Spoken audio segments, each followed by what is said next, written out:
வணக்கம். இன்னைக்கு இந்த வீடியோல நம்ம வந்து ஒரு 2, 3 கமெண்ட் வந்து நம்மட்ட இருக்கு. அத வந்து பார்த்துட்டு, அதுக்கான ரிப்ளேயும் கொஞ்சம் குடுக்கலாம். அது இல்லாம நம்ம வந்து ஒரு ப்ளவுஸ் வந்து கட் பண்ணி வச்சதையும் தச்சுட்டு, அப்படியே நம்ம வந்து பேசணும் அப்படின்னா, அந்த ப்ளவுஸ் வந்து தைக்கிறத பார்த்த மாதிரியும் இருக்கும். அது இல்லாம நம்ம சந்தேகங்கள் வந்து கேட்ட ஃப்ரெண்ட்ஸுக்கு சந்தேகத்துக்கு பதில் வந்து குடுத்த மாதிரியும் இருக்கும்.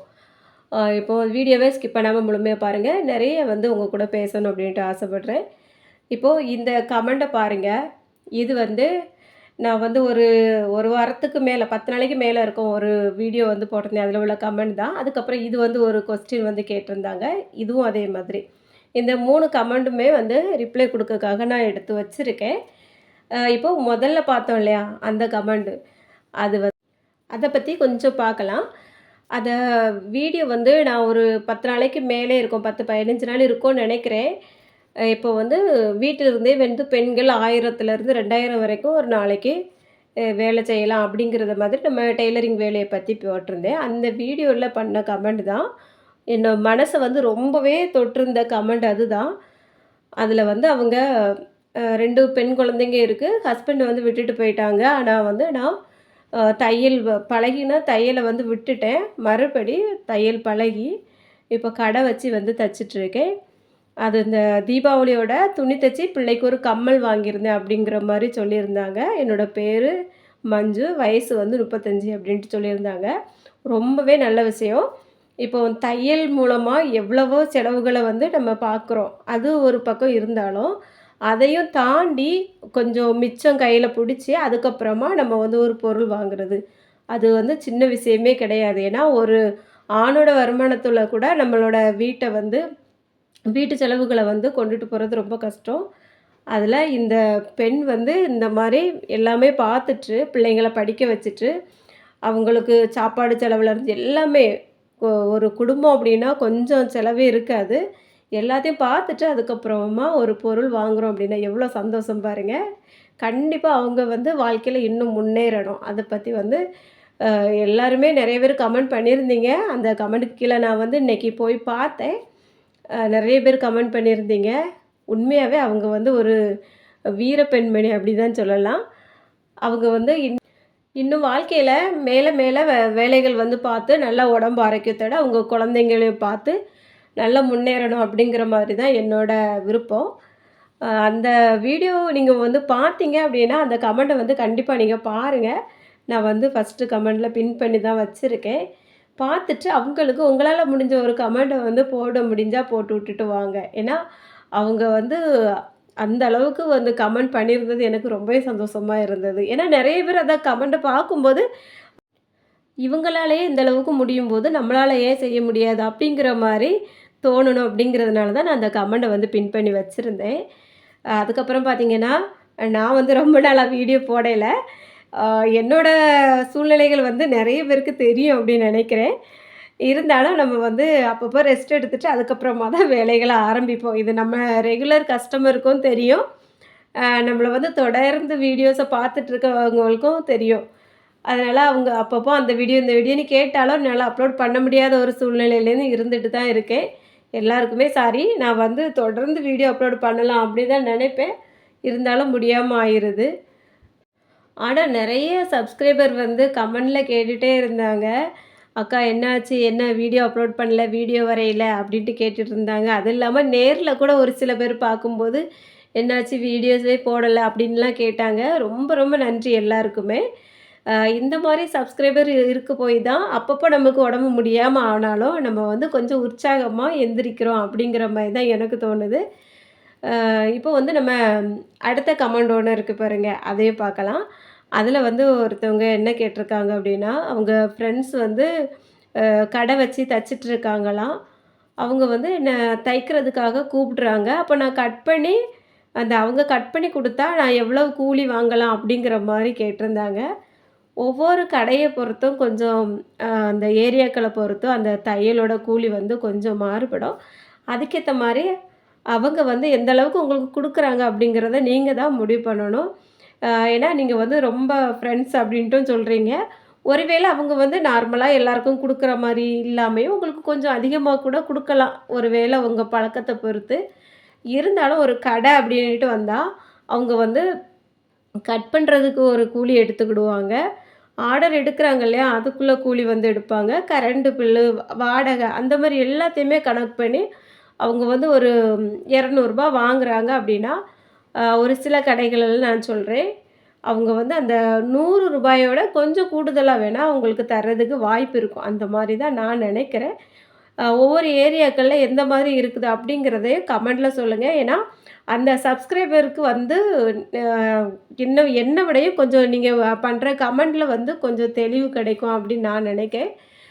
நானுமே முதல்ல வந்து கடைக்கு துணி தைக்கிறதுக்கு போகும்போது, ரொம்ப கம்மியான சம்பளத்துல போனேன். ஆனா, அவங்க வந்து முதல்ல கட் பண்ணி குடுத்தாங்க.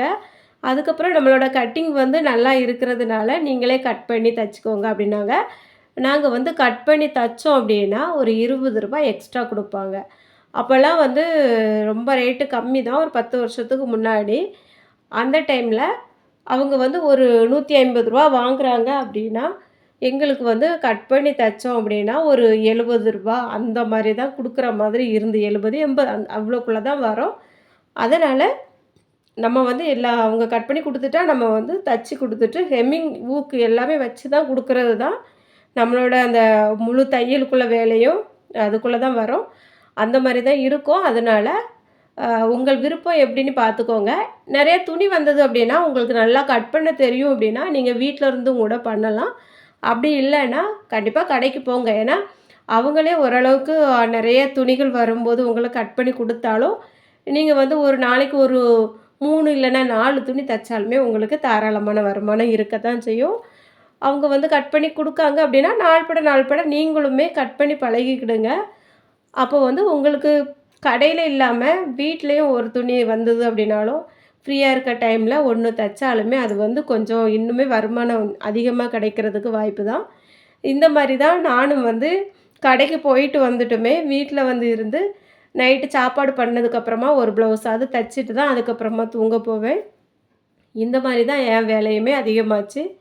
அதனால உங்களுக்கு கடைக்கு போக விருப்பம் இருந்தா கண்டிப்பா போங்க. ஏன்னா, நம்ம வீட்ல இருந்து சும்மாவே நேரத்த போக்குறதுக்கு, ஒரு துணி தச்சாலும் என்ன பொறுத்தவரைக்கும் லாபம் தான்.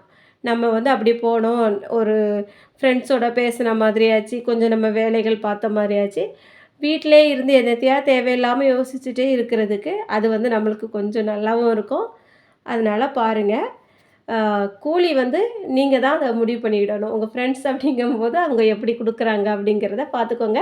என்ன பொறுத்தவரைக்கும் அவங்க வந்து ஒரு பாதி அளவு குடுக்குறதுக்கு வாய்ப்பு இருக்கு. இல்லன்னா அத விட கொஞ்சம் கூடுதலா குடுக்க வாய்ப்பு இருக்கு. அதுதான் நான் நினைக்கிறேன். அடுத்து இன்னொரு கமெண்ட் வந்து நான் காமிச்சேன் இல்லையா முதல்லயே, அதுக்கும் வந்து ரிப்ளை பண்ணலாம்.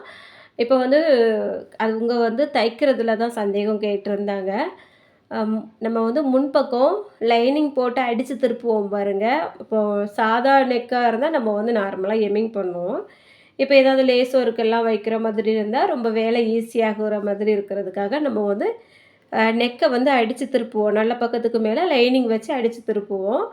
அப்போ வந்து நமக்கு வலது பக்கத்த விட இடது பக்கம், இடது பக்கம் நான் எப்படி சொல்றேன் அப்படின்னா, அந்த வி பெட்டிய விட ஊக்கு பெட்டி வைக்கக்கூடிய இடம், நம்ம வந்து நார்மலா அடிச்சு திருப்பி தையல் எல்லாம் போட்டதுக்கப்புறமா, எல்லா வேலையும் முடிச்சு பார்த்தோம் அப்படின்னா, அந்த ஊக்கு பெட்டி இருக்க பக்கம் மட்டும் கொஞ்சம் அதிகமா தெரியும்.